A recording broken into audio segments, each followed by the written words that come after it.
Hello दोस्तों, आज हम लोग स्टार्ट करने जा रहे हैं रीजनिंग का सेट नंबर 5।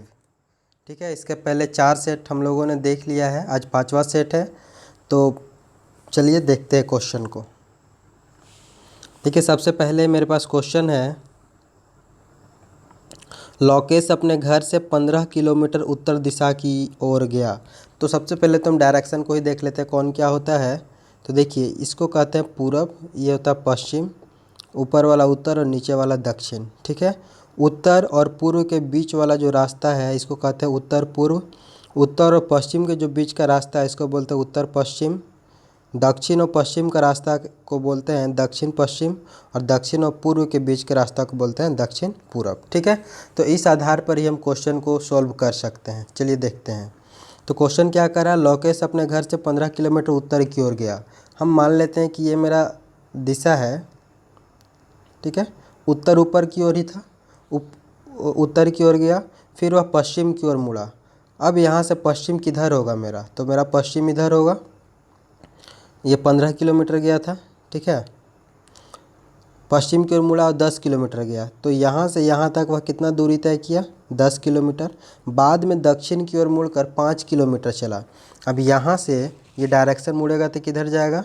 तो देखिए, जब भी नहीं समझ में आना कि किधर क्या होगा, तो यहाँ पे एक नया डायरेक्शन आप ड्रॉ कर लीजिए। जैसे कि यहाँ से हमको मुड़ना है दक्षिण की ओर, तो यहाँ पे हम नया डायरेक्शन ड्रॉ किए। तो अभी हम क्या पढ़े कि ये वाला पूरब होता है, ये पश्चिम, ऊपर नीचे, नीचे दक्षिण। तो क्या पता चला, नीचे की ओर दक्षिण है, तो 5 किलोमीटर हम नीचे की ओर चलेंगे। ठीक है, ये 5 किलोमीटर चला।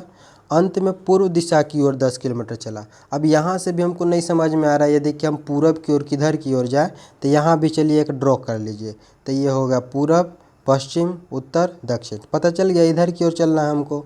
ठीक है, तो 10 किलोमीटर, देखिए यहाँ से यहाँ भी ये 10 किलोमीटर चला था, तो अगर यहाँ से यहाँ भी चलेगा तो ये यहाँ पे पहुँच जाएगा 10 किलोमीटर चल के। ठीक है, और यहाँ से यहाँ तक कुल दूरी ये 5 किलोमीटर चला, तो ये भी कुल दूरी क्या कितना चलेगा, 5 किलोमीटर ही चला होगा। तो टोटल तो ये था पूरा यहाँ से यहाँ तक था 15 किलोमीटर। तो यहाँ से यहाँ तक अगर 5 किलोमीटर है, तो बाकी जो ये बच गया, ये क्या बच गया, 10 किलोमीटर। बोलता है अब वह अपने घर से किस दिशा में है। तो देखिए, उसका घर यहाँ पे था और वह घर से किस दिशा में है। तो यहाँ भी अगर नई डायरेक्शन समझ में आ रहा हो तो फिर से बना सकते हैं आप ऐसे, पूरब, पश्चिम, ऊपर, उत्तर, नीचे, दक्षिण। तो ये ऊपर की ओर है, यानी कि ये उत्तर की ओर है। ठीक है, लेकिन यहाँ से अगर ये पूछता कि वह अपने जो प्रारंभिक स्थान है जहाँ से उसने स्टार्ट किया था, यहाँ से स्टार्ट किया था, और अंतिम में जहाँ पे पहुँचा वहाँ से उसकी दूरी क्या है, तो अभी हम निकाले थे 10 किलोमीटर, ये हमारा आंसर हो जाता। नेक्स्ट पे चलते हैं। नेक्स्ट है मेरे पास कि ए खाली स्थान, सी ए खाली स्थान, बी सी खाली स्थान, ए खाली स्थान, बी खाली स्थान, सी। ठीक है, इसको कैसे बनाएंगे, इसको बनाने के लिए हम क्या कर लेते हैं ना, गिन लेते हैं क्या है। तो 1 2 3 4 5 6 7 8 9 10 11 12 13 14 15, खाली स्थान वाला भी मिलाकर और ABCD जो भी दिया उसको मिलाकर टोटल 15 है। ठीक है, तो इसको हम ऐसे तोड़ सकते हैं 3 × 5। तो हम देखते हैं 5 5 में तोड़ के इसको। ठीक है, 5 5 में क्या आएगा, हम यहाँ पे लिख लेते हैं। देखिए, ए खाली स्थान सी, उसके बाद सी ए हो गया खाली स्थान, बी सी खाली स्थान, ए खाली स्थान, बी खाली स्थान, सी। अब हमको यहाँ पे भरना है, तो हम भरेंगे क्या क्या, ध्यान से आप देखिए। ठीक है, 5 5 पे हमको तोड़ना है, तो लेते हैं 1 2 3 4 5, पहला लगा, 1 2 3 4 5 दूसरा लगा। ठीक है, और 1 2 3 4 5 ये भी हो गया। अब यहाँ पे आप ध्यान से देखिए, लास्ट में यहाँ पे क्या है, सी है। यहाँ पे लास्ट में हमको भरना है, इसमें भरना है, लेकिन यहाँ भी लास्ट में सी है, तो यहाँ पे हम सी को भर देंगे तो कोई दिक्कत नहीं है। ठीक है, अब देखिए यहाँ पे सी के पहले यहाँ पे खाली स्थान है, सी के पहले यहाँ पे सी भरा हुआ है, सी के पहले यहाँ भी सी भरा हुआ है, तो यहाँ भी अगर सी भर दे तो कोई ज़्यादा हर्ज तो नहीं होगा। ठीक है, अब ये पूरा क्या हो गया, बी सी सी, यहाँ पे सी सी है तो यहाँ पे हम बी भर दे, कोई दिक्कत नहीं, ये हो गया बी सी सी। अब देखिए मेरे पास जो खाली स्थान क्या था, ये पहला खाली स्थान, ये दूसरा खाली स्थान ये, ठीक है। फिर तीसरा खाली स्थान ये वाला, चौथा खाली स्थान ये, पांचवा खाली स्थान ये और छठा खाली स्थान ये। हम भर दिए कहाँ पे, लास्ट में भर दिए सी, उसके पहले वाला खाली स्थान है छोड़ दिए, उसके पहले भी भर दिए सी, उसके पहले वाला भी खाली स्थान है छोड़ दिए, ठीक है। उसके पहले भर दिए बी और उसके पहले वाला भी छोड़ दिए। हम इतना चीज़ अभी भर चुके हैं। इस आधार पे हम क्या अभी तक आंसर निकाल सकते हैं, आप देख लो। तो क्या करेंगे, हम लास्ट में सी ढूंढेंगे। तो लास्ट में सी कहाँ है, देखिए लास्ट में सी है, सी है, यानी कि ऑप्शन नंबर डी मेरा कट गया, आंसर नहीं होगा, ठीक है।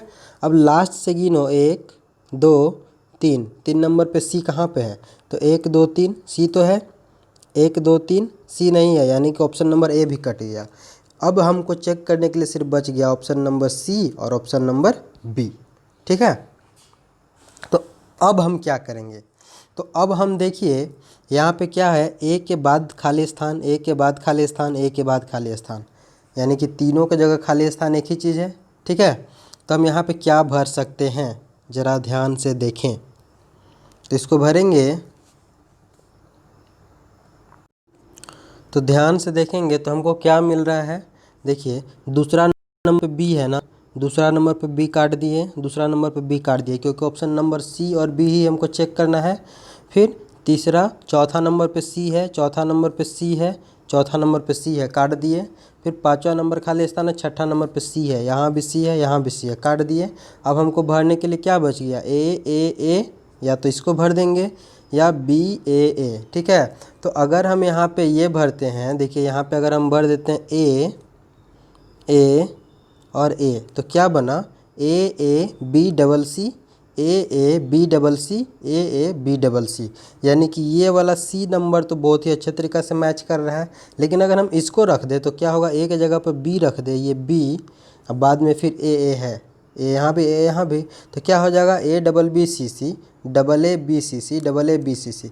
तो इससे कोई सीक्वेंस हमको बन नहीं पा रहा, इसलिए ऑप्शन बी गलत हो जाएगा, ऑप्शन नंबर सी हमारा आंसर हो जाएगा, ठीक है।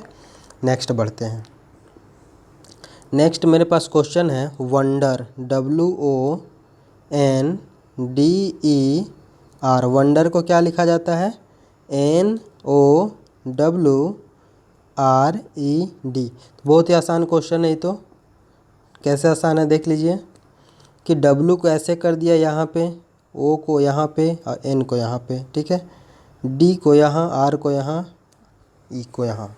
तो जो यहाँ पे प्रोसेस अपनाया है ना, उसी प्रोसेस को आप क्वेश्चन जो दिया हुआ है नेशन को लिखने के लिए, यहाँ भी हम अपना लेंगे ना, तो मेरा आंसर आ जाएगा। 3-3 पे बांटा हुआ है तो 3-3 पे हम भी बांट देंगे।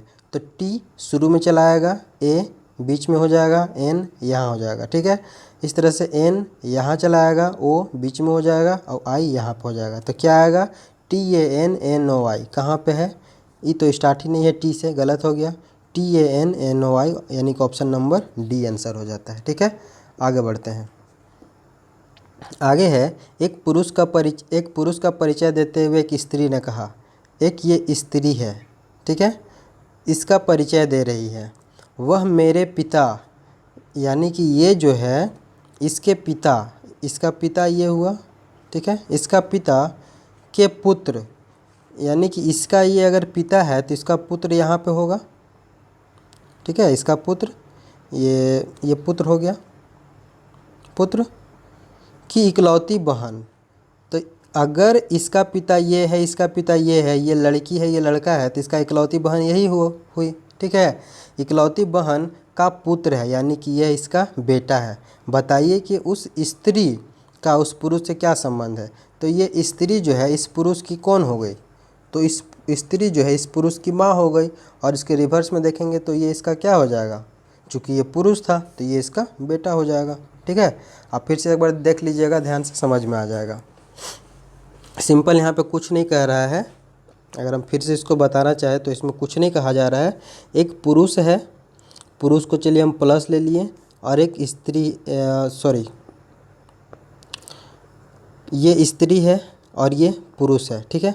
ये बोलती है कि इसका जो पिता है इसका एक इकलौता पुत्र है, ठीक है, और इस इकलौता पुत्र की एक बहन है इकलौती, तो यही हुई, और इसका ये बेटा है, ठीक है। अगर इसका ये बेटा है तो पूछ रहा है इससे इसका क्या रिलेशन है, तो माँ बेटा का रिलेशन है, ठीक है।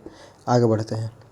आगे क्वेश्चन हमारे पास देखिए 12/6 गुना 16 प्लस 4 माइनस 8, ठीक है। इसको सॉल्व करना है, लेकिन सॉल्व कैसे करना है, इस चिन्ह को बदल के, जहाँ पे गुना होगा वहाँ पे प्लस लिख देना है, जहाँ पे गुना होगा वहाँ प्लस लिखना है, जहाँ प्लस होगा वहाँ भागा लिखना है, प्लस के जगह पे भागा लिखना है। माइनस का अर्थ गुना, जहाँ माइनस होगा वहाँ पे गुना लिखना है, और भागा का अर्थ माइनस, जहाँ पे भागा होगा वहाँ पे माइनस लिखना है, ठीक है। तो देखिए यहाँ पे क्या है, भागा है तो भागा को हमको क्या बनाना, माइनस, इसको माइनस कर दिए। फिर गुना, गुना को क्या बनाना, प्लस, इसको हम प्लस कर दिए। फिर प्लस, प्लस को क्या बनाना हमको, भागा, इसको हम भागा कर दिए। फिर माइनस को क्या बनाना है, गुना, इसको गुना कर दिए, ठीक है। तो यहाँ पे एक रूल लगेगा बोर्ड मास का, BODMAS। बी से ब्रैकेट, कोई ब्रैकेट नहीं है, इसका कोई काम नहीं है। ओ से ऑफ, का कहीं पे नहीं लिखा हुआ है, इसका कोई काम नहीं है। डी से डिवाइड, हाँ इसका काम होगा। एम से मल्टीप्लाई, ए से ऐड, और एस से घटाओ, ठीक है। तो सबसे पहले हम डिवाइड का काम करेंगे। डिवाइड कहाँ कहाँ पे है, तो 16 और 4 के बीच में डिवाइड है, यानी कि 4 से 16 कटेगा कितना बार में, 4 बार में। इसको वैसे ही लिख लेते हैं, 12-6 प्लस, इसको काट दिए तो 4 बार में, 4 गुना 8, ठीक है।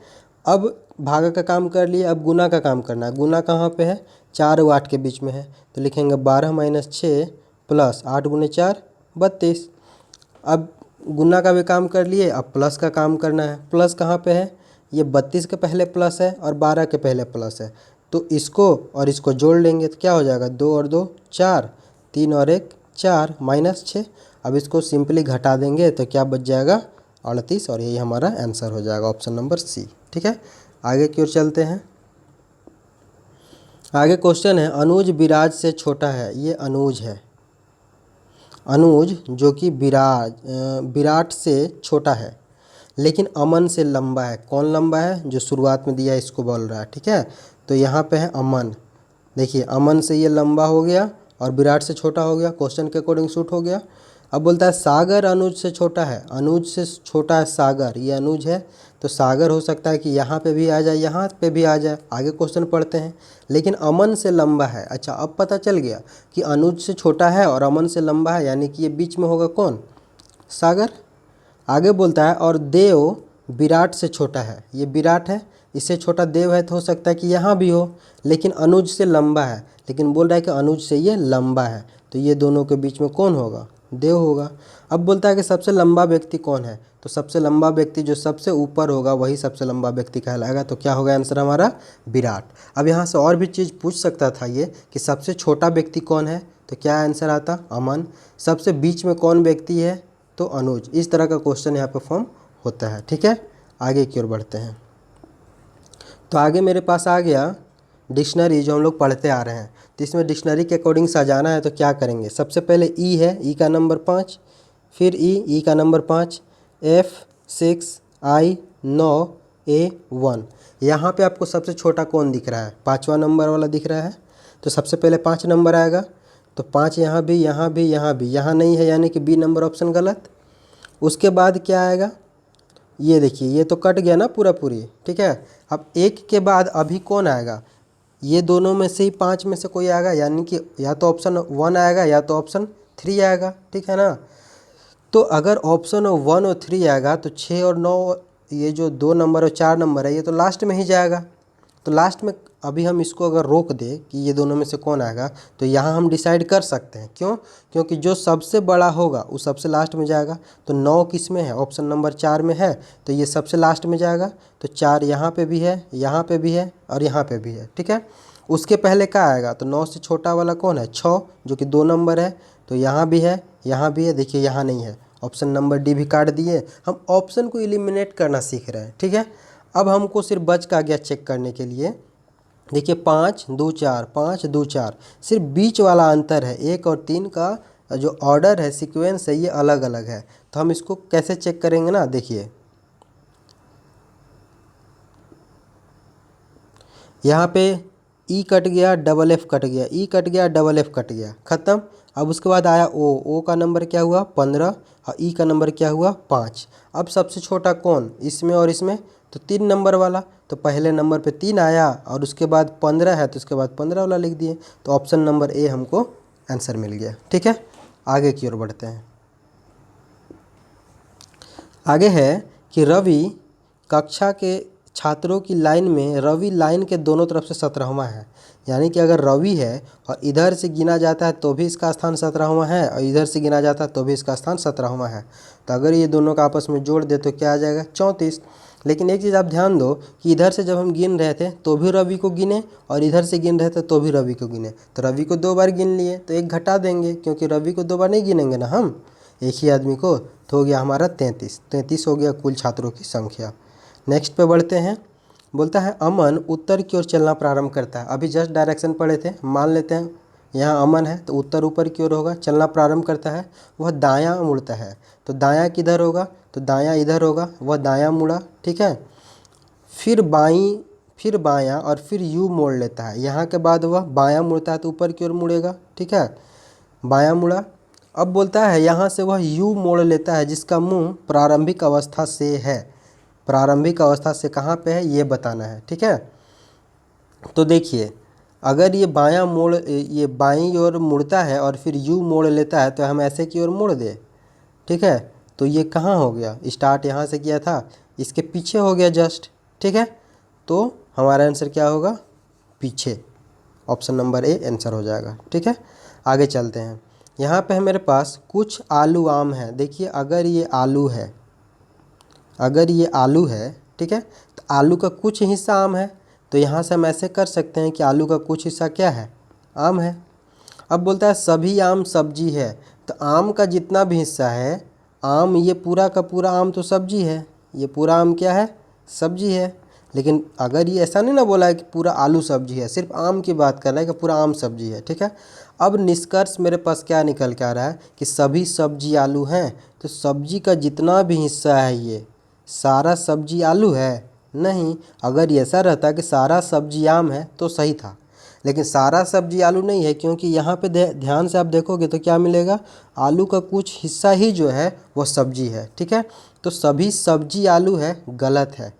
ठीक है, सभी सब्जी आलू है ये गलत है, ऑप्शन ये निष्कर्ष 1 मेरा गलत हो जा रहा है। ठीक, अब बोलता है कुछ आम सब्जी है, तो आम का देखो कुछ हिस्सा सब्जी है, ऐसा कहीं दिया है नहीं दिया है, लेकिन आप बुद्धि लगाओ कि यहाँ पे दिया हुआ है कि सभी आम, आम का जितना भी हिस्सा है सब सब्जी के अंदर है। इसका मतलब कि सारा आम सब्जी है।